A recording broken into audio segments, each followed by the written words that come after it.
Hello Sagittarius, and welcome to your in-depth monthly horoscope for June 2023 for the Sun or the Ascendant. I'm going to give you the standout details to look out for, but please stay with me. I will explore in much greater detail all the ins and outs that are particularly influential to your sign. Now this month begins with the Sun in your sector of relating, but the full moon in your sign, which occurs on the 4th, is likely to flag up your sensitivities around this key part of your situation. If something isn't working out quite as you would like, this is going to see you thinking very carefully about what to do. But Jupiter, your ruler, is in a glorious conjunction with the North Node through the first 10 days of this month, and that provides some really exciting opportunities for you. So I can't wait to share both of those issues in much greater detail and so much more, including the summer solstice. What is the implications of that for you? Thank you so much for joining me once more. If you're new here, it's great to have you with me. This is very much a community, so please do feel that you can share any comments. I try to interact with each one, but please also click on or tap on the subscribe button. This means every time I drop a video, you'll get an alert. Also, if you would like to get your free daily written horoscope fired to your device each morning, totally free, you can sign up for your Sun or your Ascendant or both. The choice is yours. Please see the link below. And if you would like to ascend above this zodiac broadcast and really embrace more serious astrology and the power of it and how it can influence your future so helpfully, if you give me 3 pieces of personal birth data of time, date and place of birth, I can provide for you your life roadmap report. This can help you to get a much more intimate understanding of the patterns that have impacted on your journey so far, but also how you can capitalize on your strength and avoid some of the challenges that may have repeated themselves. Also, my special package of 30% off, you can get your 12-month personal forecast, totally unique to you, which will give you searing insights for the months to come. If you don't know your time, my new solar package works in the same way, 30% off, the life roadmap and the forecast, but this is based on your Sun. And if you enjoy sun sign astrology videos on YouTube, this is going to be something that you easily relate to, but can still give you some incredibly valuable insights. Please see the links below for more. So Sagittarius, as you make your way into June, so the Sun is in your sector of relating. And this is very important, not just in terms of your partnerships and connections to others, but also in terms of setting your boundaries. It's the point where you connect with others. So a critical part of the year, and Mercury, the planet of communication, is going to move into this sector really helpfully on the 11th. So that joint energy can help you to clarify some relating issues, particularly if there have been some tangles as Mercury's gone through its retrograde season in your 6th house, which may have led to some tense or more brittle interactions with others. There may have been a little bit of a tendency to focus on the things that weren't quite working. And the lovely thing about 7th house energy is it's quite generous. It is about finding that midpoint between what we want and what others want from us. And that usually requires a little bit of give and take. But I mentioned in the intro about your ruler Jupiter, and that's in a really positive alliance with the North Node through the first third of this month. If you are looking to embrace a new health plan, get much more physically active, consider more carefully what you're eating or drinking, or you're looking to apply for a job or get your world working in a more efficient way, I think this combination is going to give you a much more upbeat and vibrant appreciation of what you need to do. Also, Jupiter is in a very stable link with Saturn, the planet of limitation, right through this month. Because Jupiter's about growth and Saturn can be about restriction, when they're working collaboratively together, we get a nice balance. Jupiter at times can make you very happy-go-lucky and optimistic, but I think what Saturn does is brings a greater sense of realism into your situation. And because Saturn is in your sector of home and emotion and family affairs, that is likely to be a big part of your attention this month. Particularly, it has to be said, once Saturn goes retrograde on the 17th. And maybe there are some things that you do need to reorganize or get working in a more structured way. You're someone who's got a huge appreciation of the big picture. There's always a sense of excitement and a degree of drama around you. But that particular influence between Jupiter and Saturn is saying to be patient with the processes that we all have to go through that are sometimes a little bit dull and a little bit tedious, but actually bring us to a place where we feel that the more creative parts of our existence can really flourish. And also, it's true to say that if you're someone who does really appreciate space, and usually the sign of Sagittarius has an enormous appreciation for that, I feel that decluttering your immediate physical environment is going to be very therapeutic to you. Now, we also have that full moon on the 4th.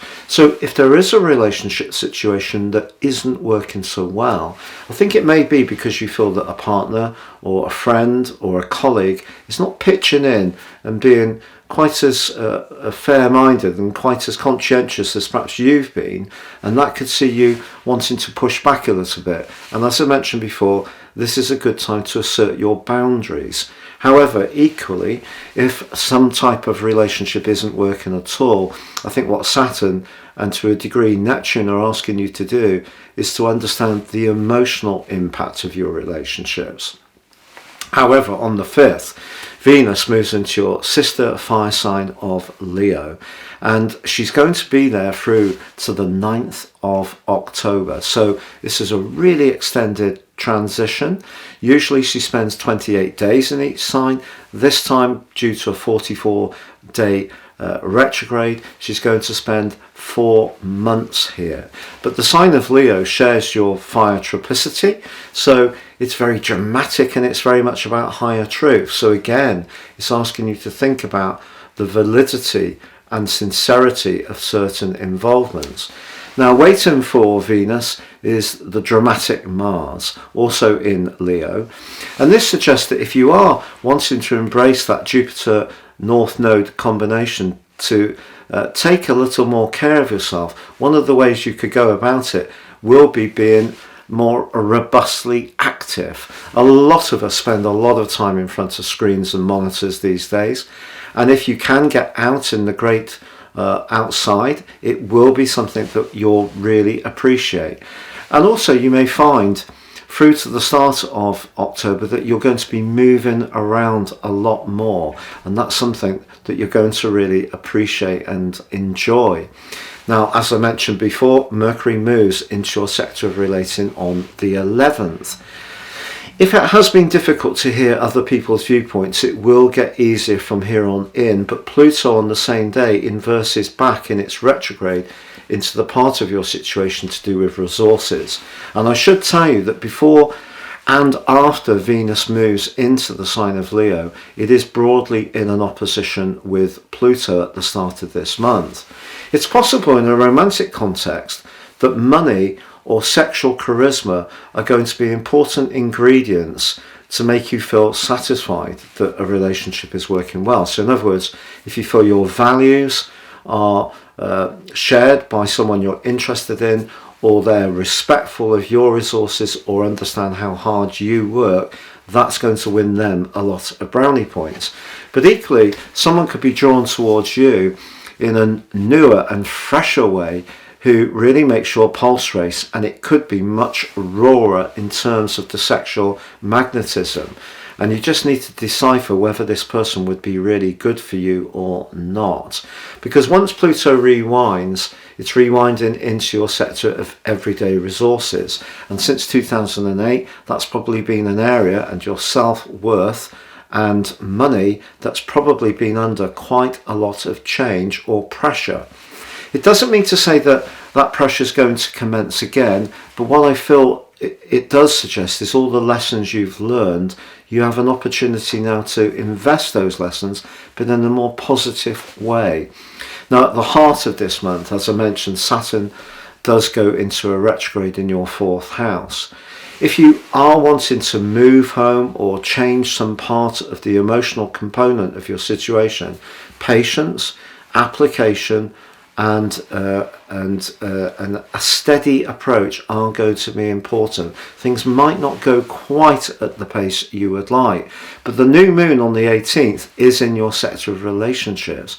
Ordinarily, this would be fantastically exciting, and it still could be this year, as long as you're aware of the influence of Neptune, which squares this new moon, and Neptune can be a distorting, rather diminishing influence, and because it's in your 4th house, like Saturn, of emotion, where Saturn can make us reserved and a little wary, Neptune can see us a little idealistic, or in some ways almost persuade ourselves of the reality of a situation when in fact it's not as we would hope. So it's important to be very realistic about all sorts of relationships.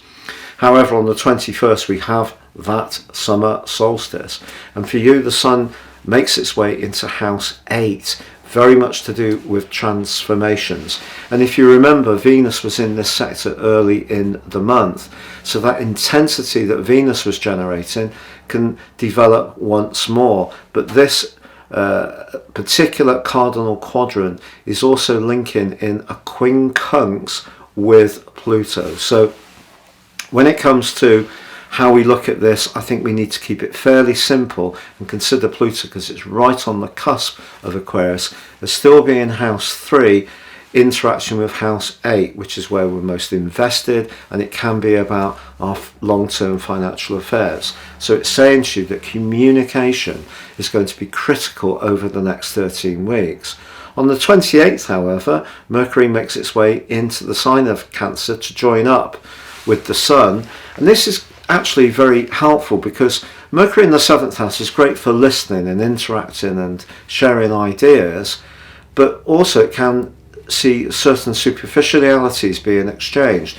I think as Mercury goes into the 8th, it dives deep, so we're thinking not what people are saying, but actually reading the subtext beneath their words of understanding what they really mean. And I think that's something you're going to be able to do as this month draws to a close.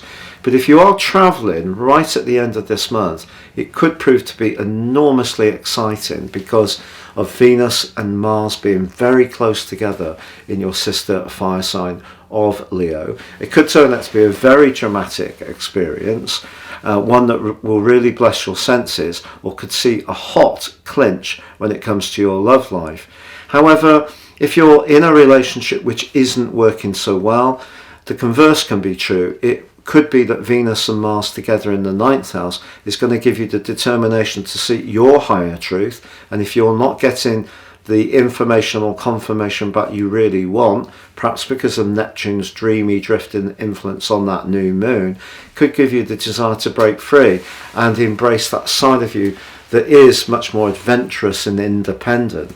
However, your ruler Jupiter does link brilliantly to the Sun at the end of this month. Great for finance, that can be very fortunate, and also there's a very stable link between the Sun and also Saturn as this month draws to a close as well. So maybe something to do with a property matter can finally get resolved. There is a clash, however, between Mars and Uranus through the last 10 days.